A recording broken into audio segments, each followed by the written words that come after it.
తీస్తున్నప్పుడు ఎప్పుడైనా సరే ఇలాగ ఇక్కడ క్లోజ్ చేసుకోవాలి. ఫస్ట్ హ్యాండ్ లెంత్ తీస్తున్నప్పుడు ఇక్కడ క్లోజ్ చేసుకొని నెక్స్ట్ ఇక్కడ పట్టేసుకొని నెక్స్ట్ షోల్డర్ దగ్గర ఇలా పెట్టుకోవాలి. ఓకే, తర్వాత హ్యాండ్ లెంత్ ఇప్పుడు తీసుకోండి 5 ఇంచెస్. ఓకే, 5 అంటే +1 యాడ్ చేసుకొని 6 ఇంచెస్ ఒకటి డ్రాట్ చేసుకోవాలి. ఓకే, హ్యాండ్ లెంత్ ఇది. నెక్స్ట్ మీకు ఆపోజిట్లో పైపింగ్ అంటే సేమ్ 1 ఇంచ్ తీసుకోండి. ఇక్కడ 1/2 ఇంచ్ క్లోజ్ అవుతుంది, ఇక్కడ 1/2 ఇంచ్.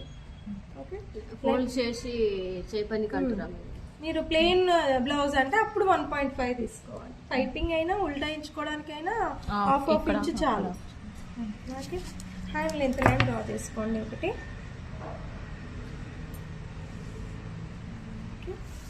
నెక్స్ట్ 2.5 3 దగ్గరికి ఒకటి డ్రా చేసుకుందాం.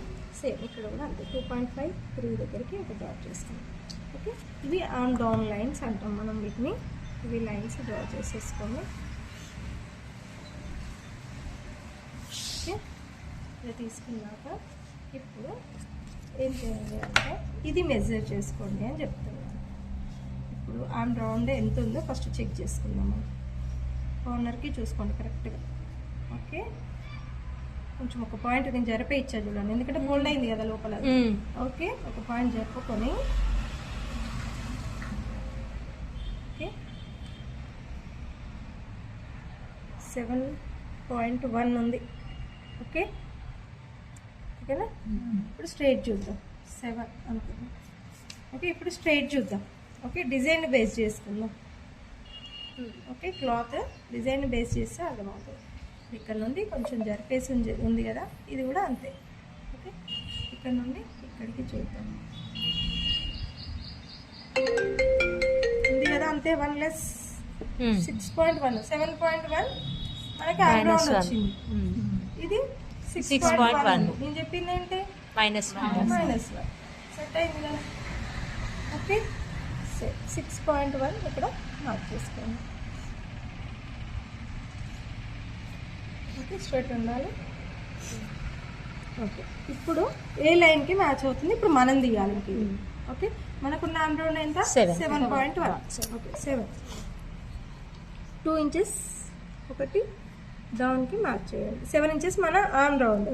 7 ఇంచెస్ దగ్గర టేప్ అయినా స్కేల్ అయినా ఇలానే పెట్టేసుకోండి. ఓకే, ఓకే 2 ఇంచెస్ దగ్గరికి ఒక డాట్ చేసుకొని నెక్స్ట్ మిగిలింది 5 ఇంచెస్. ఈ 5 ఇంచెస్ ఎక్కడికి టచ్ అవుతుందో చూసుకోండి. 2.5కి మ్యాచ్ అవుతుంది. ఓకేనా? ఇది ఇంకా ఈ లైన్ దాటి కిందికి వెళ్ళొద్దు, పైనకి రావద్దు. కరెక్ట్. ఇది అని సరే ఒకవేళ 7.5 ఉంది అనుకుందాం ఫర్ ఎగ్జాంపుల్. ఓకే, అప్పుడు మనకి ఇది కూడా తగ్గుద్ది. 7.5 అంటే 6.5 అవుతుంది ఇక్కడికి వస్తుంది. ఓకే, అప్పుడు మనం 7.5 ఆన్ రౌండ్ ఉందనుకోండి. ఓకే, 2 ఇంచెస్ లెస్ చేయాలి కదా. 2 ఇంచెస్ లెస్ చేస్తే 5.5 ఉంటుంది కదా. ఓకే, అప్పుడు ఎక్కడికి కలుస్తుంది? 3కి కలుస్తుంది. అట్లా ఆ లైన్ దాటి బయటకు వెళ్ళద్దు, ముందుకు ఉండద్దు. ఆ లైన్కి ఎగ్జాక్ట్గా మ్యాచ్ చేయాలి. అది ఎక్కడికి మధ్యలో కలిస్తే మధ్యన ఇటైతే ఇటు, ఇటైతే ఇటు. ఇది 2.5, ఇది 3. ఏ బ్లౌజ్ పైన ఇది మీ ఓన్గా మీరు పెట్టుకోగలుగుతారు. ఈ మెథడ్స్ ఫాలో అవుతాయి. పర్సనాలిటీకి ఇంత, ఈ పర్సనాలిటీకి ఇంత, అది అనవసరంగా మాట్లాడారు. ఇదైతే మీరు ఏ పర్సనాలిటీకైనా మీరు ఓన్గా పెట్టుకోగలుగుతారు. ఓకేనా? ఓకే, ఇప్పుడు ఇక్కడ మనం మ్యాచ్ అయింది ఇక్కడికి కదా. ఈ పర్సనాలిటీకి చూసుకుంటే ఓకే ఇలాగ స్కేల్ తీసుకొని ఇక్కడ కార్నర్ ఉండాలి. ఓకే, నెక్స్ట్ ఈ పాయింట్ని ఇక్కడికి మ్యాచ్ అయింది కాబట్టి ఇక్కడికి సెట్ చేసుకోవాలి. ఓకేనా? నెక్స్ట్ లోతు తీసుకోవడం. 1 ఇంచ్ పైనకి మార్క్ చేసుకోండి, డౌన్కి మార్క్ చేసుకోండి. 1 ఇంచ్. ఓకేనా?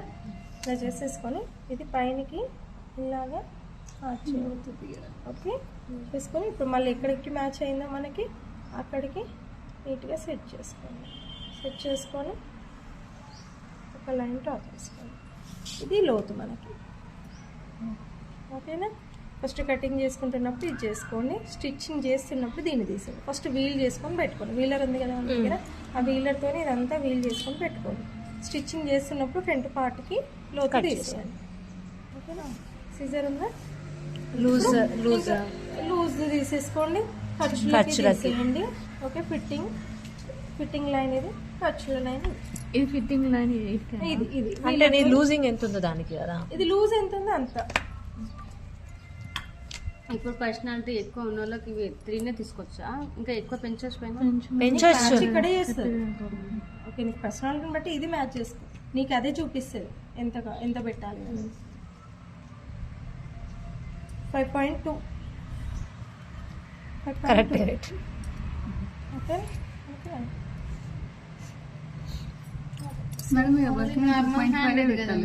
అదే 2.5 అదే ఇది చెప్పారు మీకు ఈ స్కేల్ ఉంది కాబట్టి ఆ థియరీ అవసరం లేదు.